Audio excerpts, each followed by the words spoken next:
and I was sweating. I was terrified, you know. So I just said everything really, really quickly. I gave him the bit of paper and just legged it. I was gone. Hello, how you doing? It's Jasper. Welcome back to my channel. Today we're going to be talking about anxiety. Now, anxiety is very, very present among everyone in society, and it's one of those things where it's very hard to diagnose because it can look like every other mental disorder.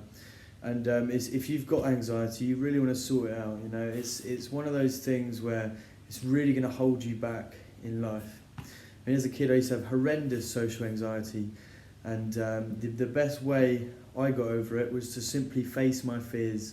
And as cliche as that sounds, it is the truth, because you know, you really, really have to just go for it. So what I used to do, I used to have so much anxiety, right?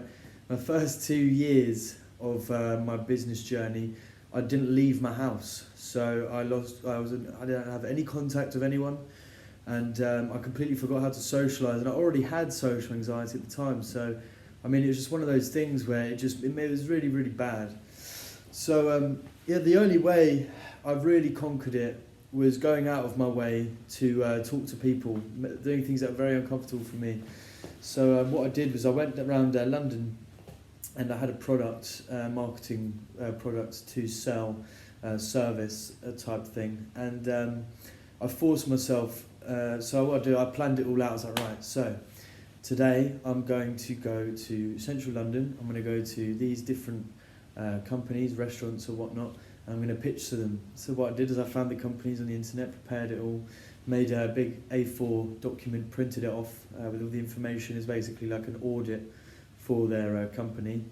And what I did with that was then I decided that first day, okay, we've got everything ready, let's go, we'll get on the train.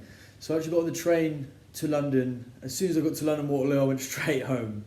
Got back on the train, went home. But what it did is the next day I woke up, it made me feel like it made me feel so embarrassed that it was getting more painful to not overcome the fear just from my own embarrassment. So that next day I got on the train, went to London Waterloo again, and I remember I was terrified. Really silly of me, I should have started a lot smaller than this.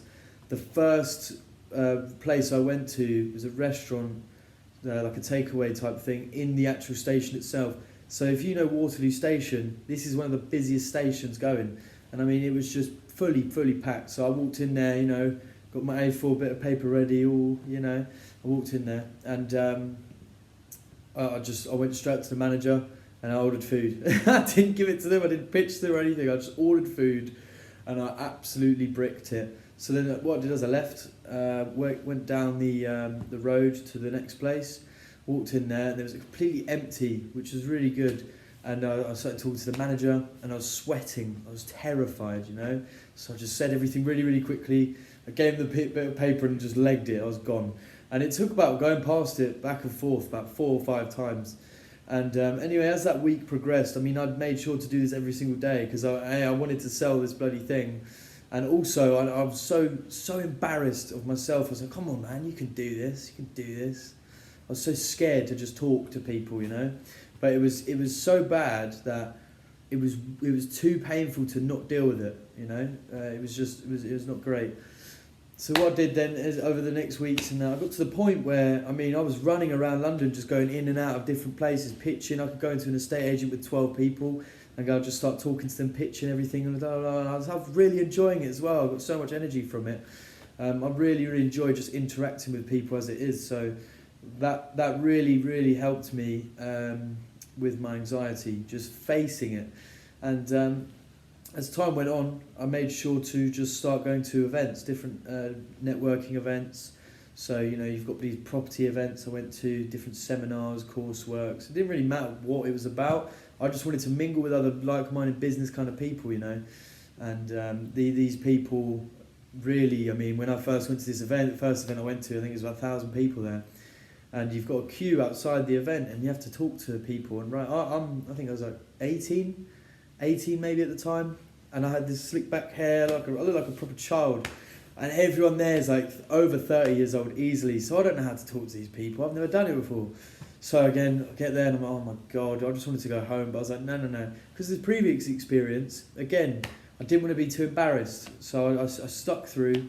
And I get in the queue, someone turns around immediately. Hey, how you doing? What are you doing? Oh, what do you do for a living? I'm just like, I don't know how to talk to you. And yeah, that was a really funny experience at the time. But by the end of the event, I mean, throughout the breaks, I could force myself to talk to people. And then when I left the event, it was the most amazing feeling of just pure achievement, you know. I went from being too shy, too scared to even look at someone in the eyes when I'm talking to them, to being able to just freely mingle and get so much energy off it, you know, because I mean, this is what I really learned. This is how I really learned sales properly, like what sales really is.